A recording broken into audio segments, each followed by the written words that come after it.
తెలంగాణ తొలి ముఖ్యమంత్రి కేసీఆర్ కు సిట్ నోటీసులు ఇవ్వడాన్ని నిరసిస్తూ బీఆర్ఎస్ పార్టీ ఆధ్వర్యంలో వేములవాడ పట్టణంలోని తెలంగాణ చౌక్ నుంచి అంబేద్కర్ విగ్రహం వరకు శాంతితో ర్యాలీ నిర్వహించారు. ఈ సందర్భంగా చెలిమడి లక్ష్మీ నరసింహారావు మాట్లాడుతూ తెలంగాణ మాజీ ముఖ్యమంత్రి కల్వకుంట్ల చంద్రశేఖరరావుపై కాంగ్రెస్ ప్రభుత్వం కక్ష రాజకీయాలు చేస్తోందని బీఆర్ఎస్ వేములవాడ నియోజకవర్గ ఇన్ఛార్జ్ చెలిమడి లక్ష్మీ నరసింహారావు ఆరోపించారు. సిట్ పేరుతో కేసీఆర్ను అనవసరంగా ఇబ్బందులకు గురిచేయడం ప్రజాస్వామ్య విలువలకు విరుద్ధమని అన్నారు. తెలంగాణ ప్రజల ఆకాంక్షలకు అనుగుణంగా 2001లో ఉద్యమాన్ని ప్రారంభించిన కేసీఆర్ను ప్రజలు తెలంగాణ బాపుగా గౌరవిస్తున్నారని అన్నారు. తెలంగాణ రాష్ట్రం ఏర్పడిన తర్వాత తొలి ముఖ్యమంత్రిగా 10 ఏళ్ల పాటు రాష్ట్రాభివృద్ధి కృషి చేసిన కేసీఆర్పై ప్రస్తుత సీఎం రేవంత్ రెడ్డి కక్ష సాధించేందుకు పాల్పడుతున్నారని విమర్శించారు. సుప్రీంకోర్టు ఆదేశాల ప్రకారం 60 సంవత్సరాలు దాటిన వ్యక్తులను వారు ఉన్న చోటే విచారించాలన్న నిబంధనలు ఉన్నాయని, వాటిని పక్కన పెట్టి కేసీఆర్ను మానసికంగా వేధించే ప్రయత్నం జరుగుతుందని ఆరోపించారు. కేసీఆర్కు నోటీసులు ఇవ్వడాన్ని నిరసిస్తూ తెలంగాణ వ్యాప్తంగా బీఆర్ఎస్ శ్రేణులు నిరసన కార్యక్రమాలు చేపడుతున్నాయని తెలిపారు. ఇలాంటి చర్యలను కాంగ్రెస్ ప్రభుత్వం వెంటనే నిలిపివేయాలని ఉద్యమ పార్టీ అయిన బీఆర్ఎస్ నాయకులు కార్యకర్తల సహనాన్ని పరీక్షించొద్దని హెచ్చరించారు. ఈ కార్యక్రమంలో బీఆర్ఎస్ నాయకులు ఏనుగు మనోహర్ రెడ్డితో పాటు నాయకులు కార్యకర్తలు పాల్గొన్నారు.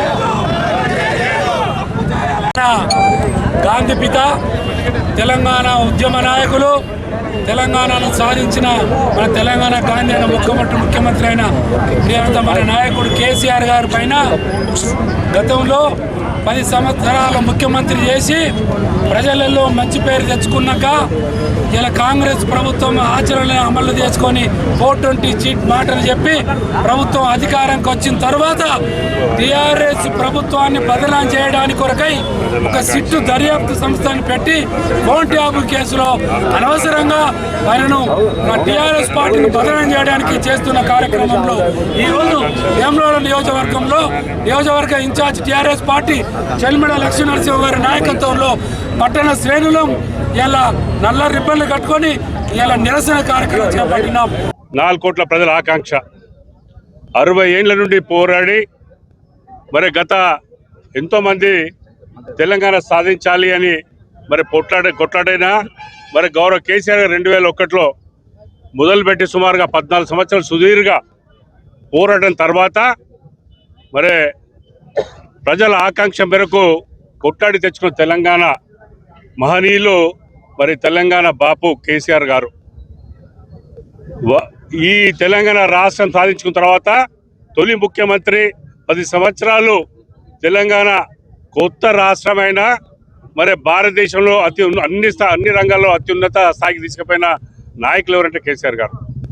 ఇవాళ కక్షపూరిత ఆలోచనతోని ముఖ్యమంత్రి గారు వారిని కించపరచాలి, ఏదో విధంగా మరి హ్యూమిలేట్ చేయాలనే ఉద్దేశంతో వారికి నోటీస్ ఇవ్వడం జరిగింది.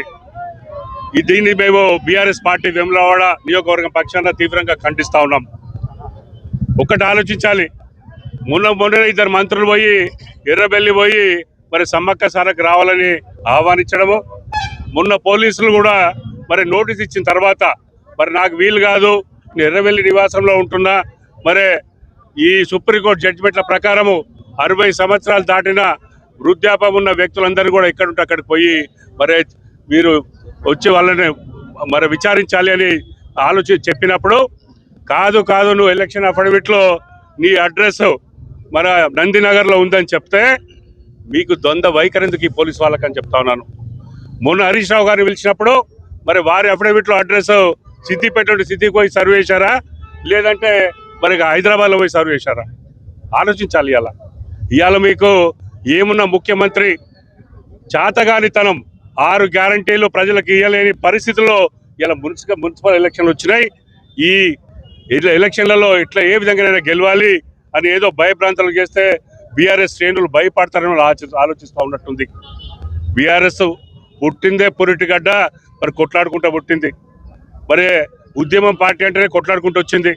ఇవాళ రాష్ట్ర స్థాయిలో ప్రతి గ్రామంలో కూడా కేసీఆర్ గారికి నోటీస్ ఇచ్చిందంటే ఎక్కడ కూడా మరి గవర్నమెంట్ దిష్టిబొమ్మ, సీఎం గారి దిష్టిబొమ్మ తగలబెట్టి ఇవాళ బీఆర్ఎస్ పార్టీ తరఫున వేములవాడ నియోజకవర్గంలో కూడా మేము మరి వారికి ఇచ్చింది మీరు తప్పు చేస్తున్నారనే ఉద్దేశంతో మరి వారిని ఇవాళ మేము ప్రొటెస్ట్ చేయడం, ర్యాలీ చేయడం జరిగింది. మేము చెప్తా ఉన్నాం గవర్నమెంట్ కంటే ఇటువంటి దుస్సాహసాలు చేయొద్దు. మీరు ఏదో మా సహనాన్ని పరీక్షిస్తే తీవ్రంగా ప్రతిఘటిస్తామని మీ ద్వారా మేము తెలియజేస్తా ఉన్నాం. ఆలోచించండి. అలా మీరు ఒక్కసారి ఆలోచించి కేసీఆర్ గారిని మరి ఒక పద్ధతిగా మరి గౌరవంగా మరి ఎప్పుడైతే మీరు ఇంటరాగేట్ చేసినరో ఏ మాత్రం తేడా వచ్చినా తెలంగాణ రాష్ట్ర పరిస్థితి ఎట్లుంటుందని మీరు ఆలోచించుకోండి. ఇది కేవలము సంఘీభావంగా ఒక నిరసనగా మరి కేసీఆర్ సైన్యం ఇట్లా ఉన్నది అని చెప్పేదానికే కేవలం చూపిస్తూ ఉన్నాము. అందుకని బీఆర్ఎస్ పార్టీ కానీ బీఆర్ఎస్ క్యాడర్ కానీ మేము ఒక శాంతియుతంగా ప్రజాస్వామ్య పద్ధతిలో మా పార్టీ నాయకుడిని పిలిచిందని మేము ఇలా ప్రొటెక్ట్ చేస్తూ ఉన్నాము. మళ్ళీ ఒకసారి చెప్తా ఉన్నాము, మరి మన రేవంత్ రెడ్డి గారు లా ప్రకారం తప్పు చేసి దొంగ ఓటు కేసులో దొరికి మరి స్వచ్ఛందంగా రికార్డ్ అయిన దానిలో పట్టుబడితే దానికి ప్రతీకారంగా ఇవ్వాలని నేను కేసీఆర్ని ఎందులో ఇరికేయాలనే ఆలోచనతో ఉన్నారు. మీరు చేసింది ఒక క్రిమినల్ చర్య, కేసీఆర్ గారు చేసింది ఈ క్రిమినల్ చర్య కాదు. మీకు అసలు ప్రొసీజరే తప్పు ఇది వాస్తవంగా. ఎందుకంటే మీరు ఎవరైనా ఆఫీసర్లు వాళ్ళు ఎవరు చేయకుండా కేవలం రాజకీయ నాయకుల్ని టార్గెట్ చేస్తూ ఉన్నారు. రాజకీయ నాయకులు ఎవరు కూడా చక్కగా చెప్పరు నువ్వు ఇజ్జే అని. పోలీసు పని వారు చేసుకుంటూ ఉంటారు. దానిలో ఏం దొరకక 6 గ్యారంటీలు అమలు చేయని పరిస్థితి, మరి వారు ఇచ్చిన 420 గ్యారంటీలు ఆచరణలో పెట్టలేని పరిస్థితిలో ప్రజల మరి ఆలోచనను మరలించాలి, వాళ్ళ ఆలోచన ఇంకో దిశలో తీసుకుపోవాలనే ఉద్దేశంతో ఇవాళ చేస్తున్నారు. కానీ గత 2 నెలల నుండి ఈ ప్రజలకు ఒరిగిందేం లేదు, చేసిందేం లేదు.